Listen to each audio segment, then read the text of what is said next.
Shalom. First thing and foremost, I'm going to give all praises and glory and honor as due to Yahweh, Ba'ashem, Yahweh Shai, Ba'ashem, Rakakwadash. I'd like to give double honors to the apostles and elders of Great Millstone that rule well. Blessings and salutations to the hopeful elect, those in this gospel, bro, lifting up the standard of Yahweh, Ba'ashem, Yahweh Shai, wherever it may be.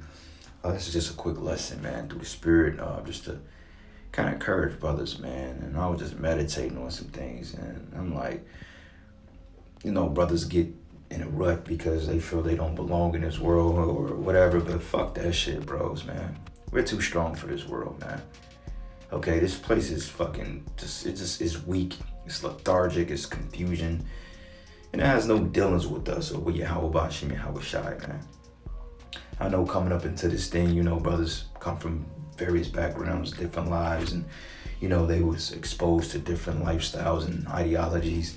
And when you come into this truth, it is like a foreign thing. It's kind of scary when you first come in. Like I remember one time, and I may have told the story before or twice. Who knows? I tell the same story several times and forget. But anyway, I remember when I was first out there with the Chicago camp.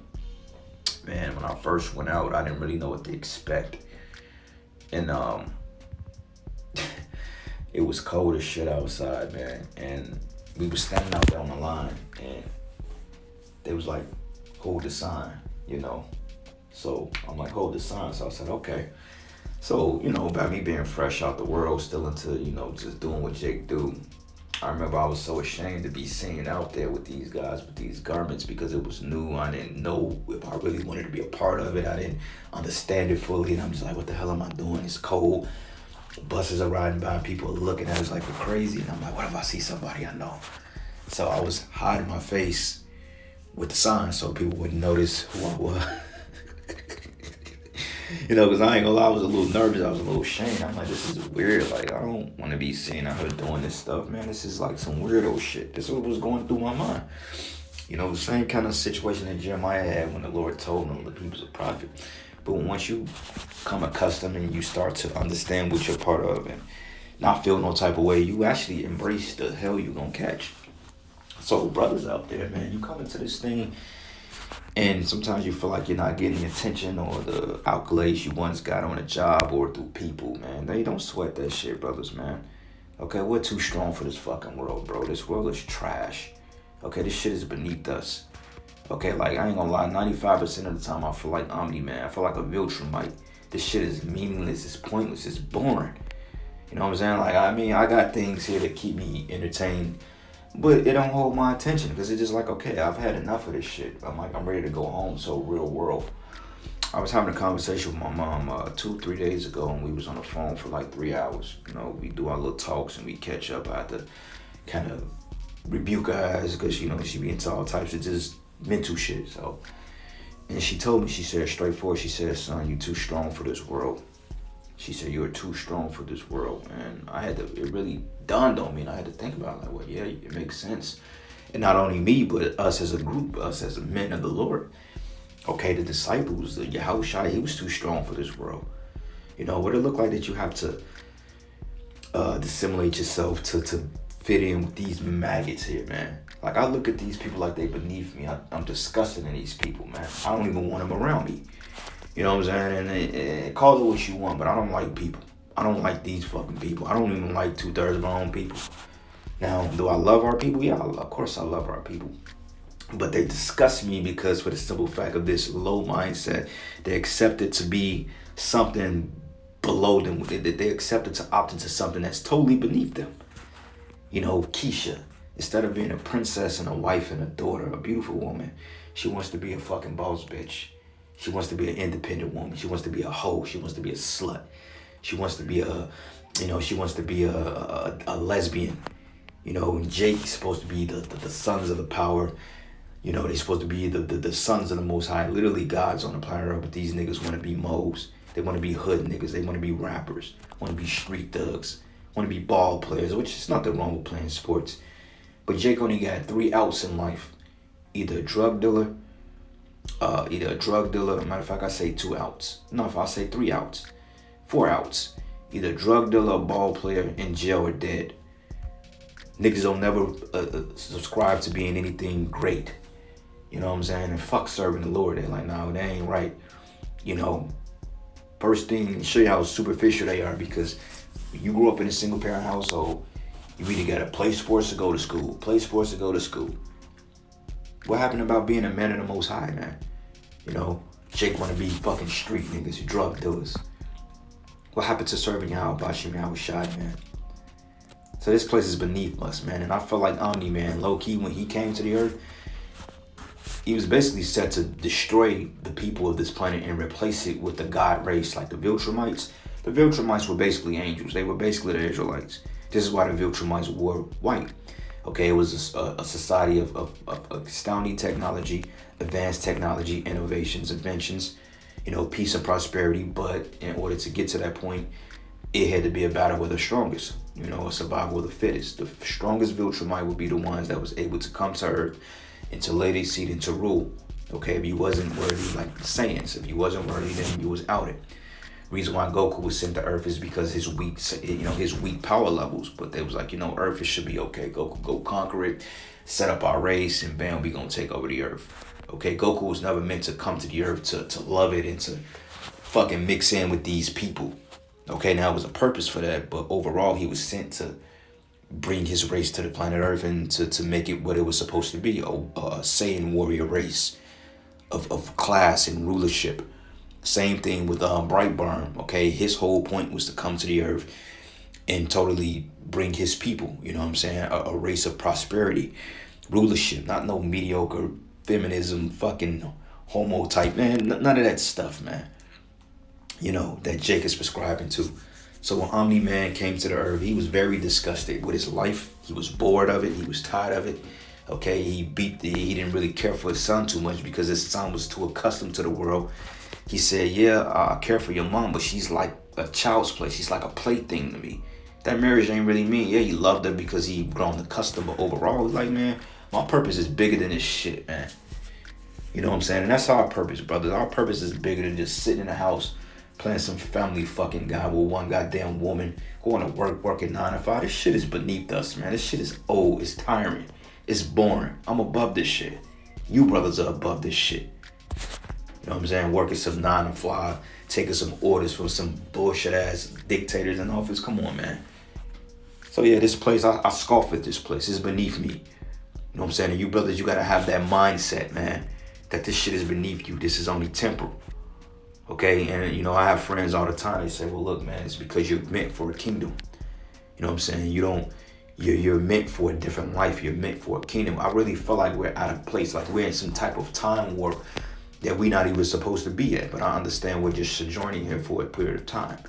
All right, so this is the book of Micah 2:10. It says, arise and depart, for this is not your rest, because it is polluted. It should destroy you even with the sword of destruction. Jake has rest here. Okay, this place is not our rest, man. Okay, I don't feel content being in a place like this. You know what I'm saying? The weather's all jacked up. The food is poison. You know what I'm saying? You're sick in the body and you can't do shit about it but complain to the Most High. Like, what the fuck? Like, here I'm a god, you know what I'm saying? I'm a king, and yet we gotta live like a bunch of fucking peasants. But the humility side of it is because we went off, we sinned against our power, and we deserve it. But our spirit is longing for that light, for that grab. It's like we know something is coming better, that we can be ourselves, man. We ain't gotta subjugate ourselves to not being men, you know what I'm saying? And toning our voice down, you know, just like the way we talk. Like, I notice when I'm at work, I was having a back and forth with my supervisor, and she was like, do you want to get off the phone with me? Because you seem kind of, disturbed. Basically, she was saying I was being too manly. And I said, nah, you gonna hear what I gotta say. You know what I'm saying? I gave her a piece of my mind. I told her how I felt. You know what I'm saying? But she couldn't deal with the nature that I was bringing toward them. No, anybody I work with, they can't handle the stoic nature and the power that we come with, man. We gotta always play their fucking game. We gotta always lower our vibration so these people can be comfort. Fuck that shit, man. I'm tired of that, man. You people need to level up to us. We're tired of leveling down. Okay, you get nowhere by leveling down. And if you level down too much and you forget where you're from and where you come from, then eventually you will start to succumb to this madness, man. And this is the reason why Jake is in the predicament that they're in now. Okay, these niggas don't have royal class. How the hell do your woman have a ruling class mentality over you? You know, like I was listening to this simple ass nigga, Dr. Umar. You know what? The Most High Yahweh Shai is gonna destroy Dr. Umar Johnson, man. Okay, all this so-called pro-black bullshit you're talking, but then you want to come with this pan-African shit. Tell about all black, all Africans, all blacks are Africans, all of us are equal. You know what I'm saying? All of us are this and this and that. But wait a minute, nigga. The Hamite of the land of Ham, they don't acknowledge the continent of Africa being. They don't call it that shit. You know, except for the ones that's been colonized, they have. But overall, Ham don't identify with the land. They don't know it as Africa, man.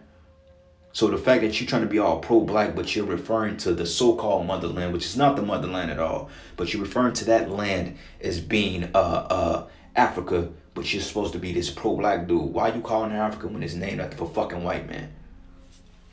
You sellout, man. You know, he's a sellout. And guys like him pisses me off because he's rocking Jake back to sleep. You know, out of all this so-called education you got, talking about the Pan-African movement is a threat to the elite. You out your goddamn mind. And the Lord ain't shutting down you Pan-African niggas, man. You calling yourself African. And the crazy part about it is real Africans, Ethiopians or Cushites and South Africans or Egyptians, man. You know what I'm saying? The motherfuckers from the Sudan, they don't identify with Jake. They look at Jake like, wait a minute, nigga, you're different from us. We're different. Just because we got similar skin colors, man, and not even that for real. They don't identify with you, man. But this is what I'm talking about. Jake has literally made this place his rest. Some Pan-Africanism, man. You, come on, man. What you think Esau is threatened by niggas like Sarnetta Polite? That shit ain't going nowhere. Polite, you know what I'm saying? Molest little girls, and he's in jail for it. He's acting like an Edomite. That shit Esau do. Ain't no threat in that shit. He gonna talk about Christianity, Islam, being a Hebrew. That's not, Esau ain't worried about that. Well, I beg to differ, my friend. I beg to differ because it seems like the internet is getting ready to be tampered with. It's because the Israelites. Why the fuck did my video get a strike for just posting something that I don't even know what the hell it was talking about? I can't even appeal it, but yet, you know what I'm saying? They take the content down if we wasn't such a threat to these people for speaking the truth. When have anybody ever clipped your black ass out the air? That stupid ass fade you wear, nigga. Anyway, it says, arise and depart, for this is not your rest, because it is polluted, and it should destroy you with the sword of destruction. Yeah, you're right. Jake is totally out their damn minds here, man. I refuse to be subjugated to this mediocrity, man. You know, and that's one thing in Dragon Ball Z I loved about Vegeta. Even though Vegeta was not my favorite character, Vegeta had the right mindset. You know what I'm saying? I will admit I like Goku because he was all the heroic. But honestly speaking, Vegeta was the real noble one. Vegeta had the right mindset of anything. He already knew, like, subjugated, coming to planet Earth, have a child, being fucking raped. I mean, and kids are beautiful. You know, having a wife is a beautiful thing. But this is like, that's not our only purpose. In the kingdom, women are going to be an afterthought, man. You know what I'm saying? We ain't going to just be sitting up here thinking about how many women we gonna get in the kingdom. That's gonna be like nothing to us because they're just gonna be part of it. That's just like when you got money, you don't worry about money because you got the shit. On this side, Jake is fucking dickless. They're deprived of their rights, man. So of course the woman is the biggest thing. And this is how I gauge how mature brothers are in the truth. When we talk about the kingdom, the first thing the youngest brothers always talk about is how many bitches they gonna get. That right there lets me know, like, this man ain't grown that much. And I mean, I get it, you know, we all be like that. Like, yeah, we gonna get a lot of women, but that's the least of our fucking concerns is some damn woman. I get tired of women on this side, man. I mean, I don't give a damn how righteous or how good she is. The shit is boring at the end of the day. You know what I'm saying? You know, you fuck on her, she do what she do. Y'all have a good time, but after a while, it's just like, okay, the shit gets stale. Next. And I'm not trying to sound like an arrogant asshole or anything like that, but it be like that. Like, you can have Sarah on this side and literally it won't be enough. It just won't. We're not fulfilled. And sometimes you think you bugging out, like, damn, why I'm bugging out? Like, I ain't grateful for shit. Well, shit, it is what it is, man. But you brothers gotta start having that ruling class mentality, man. You know, bad enough we gotta subjugate ourselves to this world. But anyway, this is the book of matter of fact, Lamentations, the 4th chapter. And I'm going to start at 1. It says, how has the gold become dim? How is the most fine gold changed? The stones of the sanctuary are poured out at the top of every street. The precious sons of Zion, comparable to fine gold, how are they esteemed as earthen pitchers in the work of the hands of the potters? Like, how in the hell have my people was like literally decked in beauty and gold and king? Like literally the nations trembled at our presence, man. But yet now you see Jake. Jake is on the corner sagging his pants. Jake is in a damn paddy wagon. Jake has got his rod cut off. He's wearing makeup. He's wearing long dreads, man. Acting like women. Street niggas. Street niggas ain't nothing but aggressive women with men tendencies, man. It's like, how the hell have we become so far? We fell so far from grace. It's scary. It says the precious sons of Zion comparable to fine gold.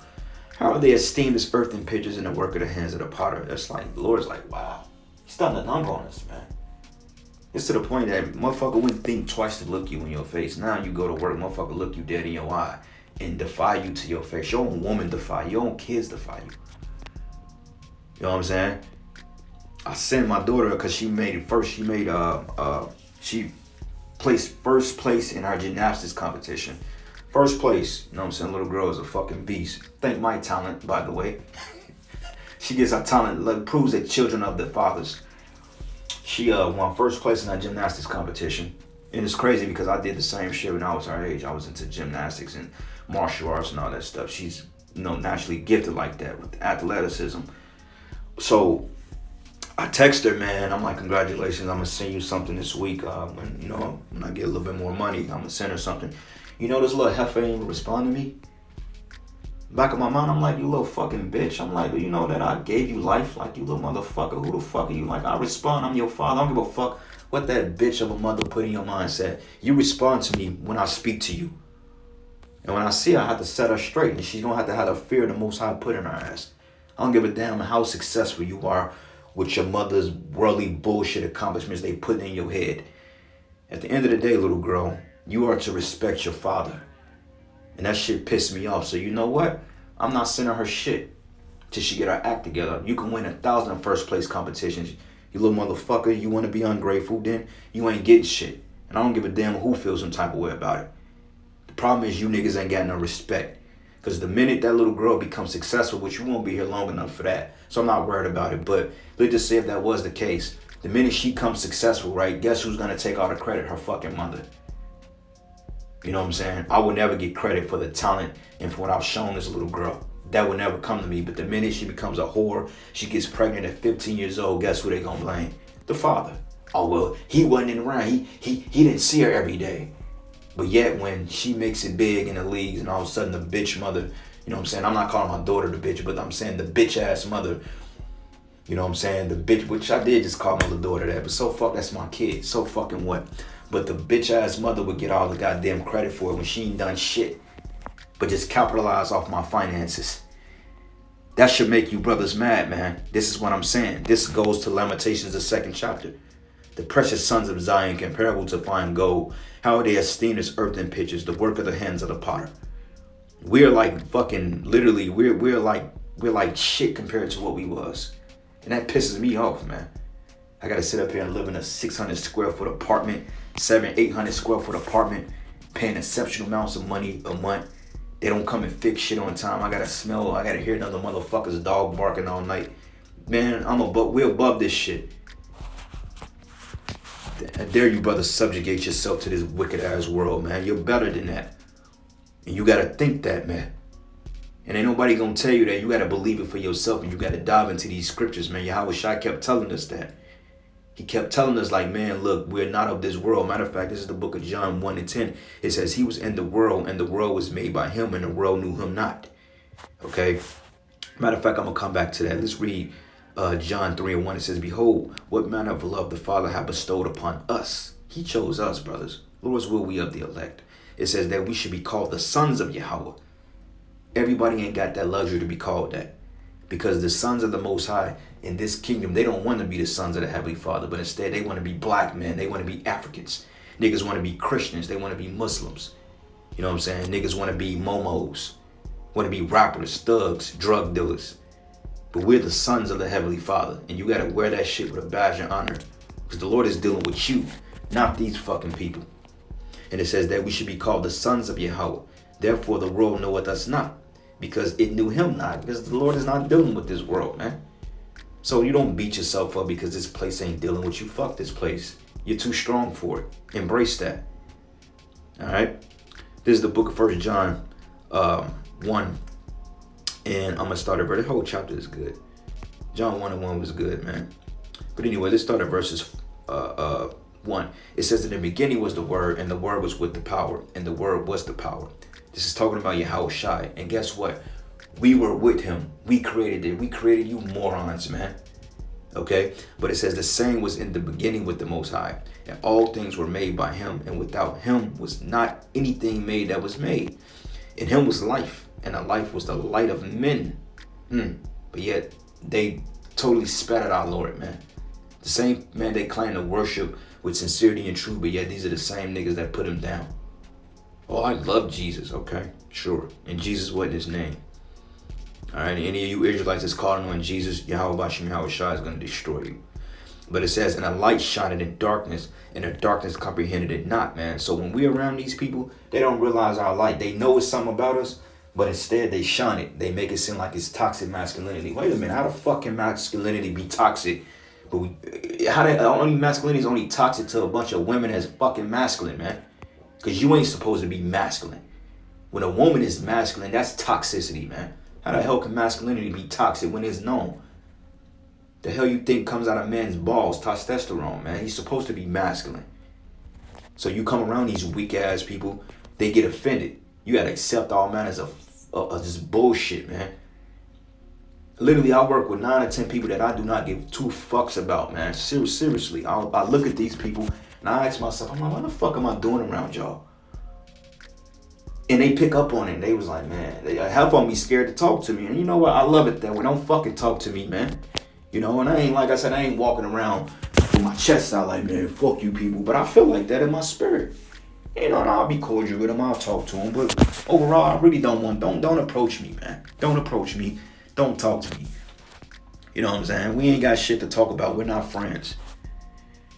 You know, like my supervisor, she told me, she said, well, you know, your coworker, X, Y, and Z. She said, I know y'all friends. I said, for one thing, let me correct you. We're not friends. I said, I'm no friends with nobody outside of this job. I said, let me stop you right there. And she was like, well, she just really take your opinion to heart. She really appreciates your opinion. It really looks up to you. And I said, okay, well, say it that way. All right, don't equate me with these people. You know what I'm saying? And they have that, oh, well, you think you better than, well, I am better than you, motherfucker, because the Lord is dealing with us and not y'all. Y'all think y'all better than us. You know? But anyway, it says there was a man sent from the Most High whose name was John. And the same came for a witness to bear witness of the light, that all men through him might believe. And all men is talking about Israelites, man, not no fucking other nations. All right, you guys from Boston, man, I'm gonna get on that, but all nations is not gonna get to partake in the glory of the kingdom. All right, now all nations will have the law, statutes, and commandments because that's what's gonna govern the earth.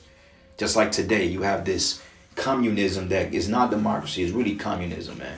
Going back into the Communist Manifesto, you got Karl Marx, okay, you got several other these Marxists that identify with that Marxism theory back in 1834. So, no, man, okay, that the Marxist or the communist laws today, everybody is pretty much governed by them in their particular respective dictatorships of government, okay? So we're keeping Esau's laws, but are we elites? No, nigga, we're peasants, man. So you can't say because, oh, well, they're going to be taught the laws, statutes, and commandments, they're going to be partakers in glory. No, nigga, that's not how that works. The laws, statutes, and commandments are going to be the laws that govern the universe by default. So they're going to have to come into it or they're going to get fucked up. Get your facts straight, man. Stop twisting scriptures and repent. You know? But anyway, it says he was not that light, but was sent to bear witness to that light. Now, when it says he was not that light, meaning that he was not Yahweh Shai, but he was a light. Because it says there was a man sent from the Most High. So he was obviously a power. But it says was sent to bear witness of that light. But it says that was the true light, which lightened every man that cometh into the world. And that world is cosmos. It says he was in the world, and the world was made by him, and the world knew him not. So this world, they don't know us, man. He came unto his own, and his own received him not. But as many as received him, to them gave he power to become the sons of the Most High, even to them that believed on his name. And this is where them Christians get stupid. They feel like verse 11 means that all Jews reject Yahweh Shai. That ain't saying that, man. 2/3 rejected Yahweh Shai, just like today. But all the Israelites didn't come and reject the Messiah. Okay, the Messiah was not on some hell-bent mission to get all these wicked-ass niggas to repent. He was only choosing the elect. He only chose the 12 to go forth and reach who they was going to reach. The Lord wasn't concerned with all Israel at this time. So anybody that's teaching that, you're going off. But I'm going to end it, giving all praises and glory and honor that's due to Yahweh, Ba'ashem, Yahweh Shai, Ba'ashem, Kakadash. And with that, Shalom. Lord, should you were edified and encouraged. Shalom.